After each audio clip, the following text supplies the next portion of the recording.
Many of us dreamed of working in corporate America when we were in college, and even before. We couldn't wait to land a job that would really allow us to show what we are made of and make our mark as we climb the corporate ladder. What we didn't anticipate was the professional and mental challenge we would face when trying to find our way in the corporate culture. Every company has its own culture, which is the way the company runs, the values and ethics that the company promotes, and how colleagues work and interact together. The culture is pretty much an overall picture of the internal environment of that organization.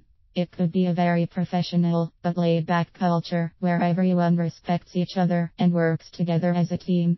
It could also be a very cutthroat type of culture, where everyone is out for themselves. There is a lot of tension in there, and you have to watch your back at all times, because you don't know who is trying to sabotage your career. I have had the opportunity to be exposed to both types of cultures. What I discovered is that some companies truly do have a corporate culture that is professional and nurturing, but some companies are breeding corporate cults. It's sad but true. This cult-type behavior is developed through intimidation.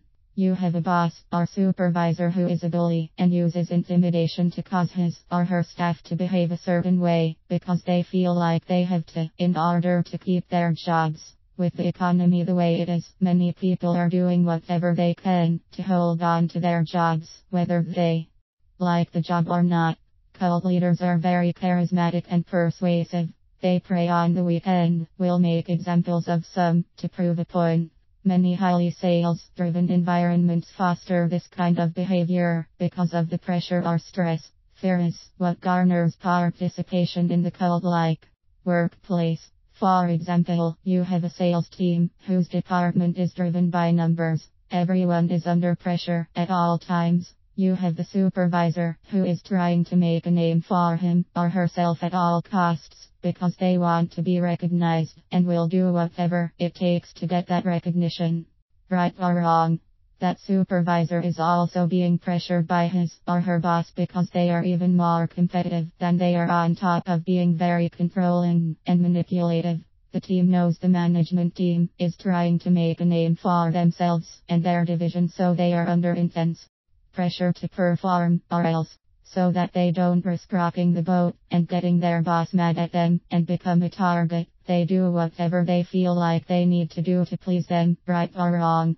They create a fake appearance of happiness and excitement while at work, and then they all go home and call each other and cry and talk about how miserable they are. When the supervisor decides to target any team member, the rest feel compelled to follow and shun the targeted coworker. They even go as far as participating in the dirty work of the management team by creating false accusations against the target at the request of the supervisor, so they can build a case that will give them cause to terminate their coworker. This is a true scenario that I have witnessed. Those who have ditched true culture and decided to join the cult have truly lost their own professional identity. They have become puppets, controlled by the puppet master. They feel like they have to in order to stay out of the line of fire. After all, they need their jobs. They walk around entangled in a web of deception and backstabbing to stay on the good side. They will do anything they need to do to please, and they are not fearful because they believe their leader will protect them. Besides, they are doing these things for them. At least this is what they have made themselves believe. The sad part is that sometimes no one outside of that particular division can really see what is going on because they either don't want to acknowledge what is obvious or they have adopted the same behavior. When upper management, a regional director or someone from human resources does decide to take a look at the situation and investigate, the cult springs into action, as instructed, by putting on the happy faces and exaggerated enthusiasm to make the leader look good. Those in charge of investigating don't initially realize that the culture that they think exists is not genuine and has been carefully orchestrated by those who are misbehaving badly. The staff in that division are afraid to complain to HR or anyone else but each other for that matter because they don't trust them. They fear that if they complain, they will lose their jobs. This is very common in a lot of organizations. Honestly speaking, HR does not work for the employees, they work for the employer because they are employees too. Many HR departments handle internal complaints seriously, but there are so many that don't.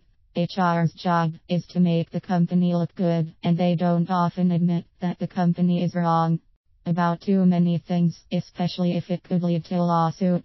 It's sad that you join a company thinking you are about to be a part of this awesome culture and end up in a cult.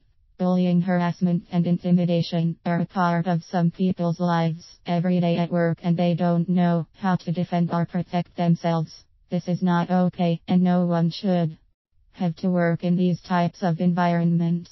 Cults are not always hidden underground and made up of creepy-looking followers. Some of them are out in the open, in business casual or professional attire, working in high-rise office buildings. Why would anyone allow this type of behavior to take place within their business? I believe the answer will depend on the type of industry or organization. One reason this behavior is allowed in some organizations is related to the bottom line. If the person responsible for cultivating this type of environment is a top producer and is meeting and exceeding budgetary expectations, quite often this behavior is tolerated, minimized, or completely ignored. This is when you know that the bosses care more about money than they do their employees' well-being. You would think they would understand that. Employees who are happy and enjoy coming to work are even more productive. Employers who get it foster healthy, comfortable workplaces where employees feel comfortable, respected, and safe. Organizational theory and critical theory both conclude that communication is the key to uncovering the variables that are oppressing the workplace. In order for this to work, someone has to first acknowledge that there is an issue with the culture and then be willing to honestly discuss it. If open and objective dialogue is not initiated, then healthy environments will continue to thrive. There are some very highly respectable workplaces that make somebody's list of best places to work every year. However, there are a few out there that really need to get it together. Think about your workplace. Do you feel like there is a culture that is respectable and comfortable to be in every day, or is more of a cult-like environment that is tearing people down daily and robbing them of their true identity? Once you figure it out, you need to decide if you want to continue to work in that environment.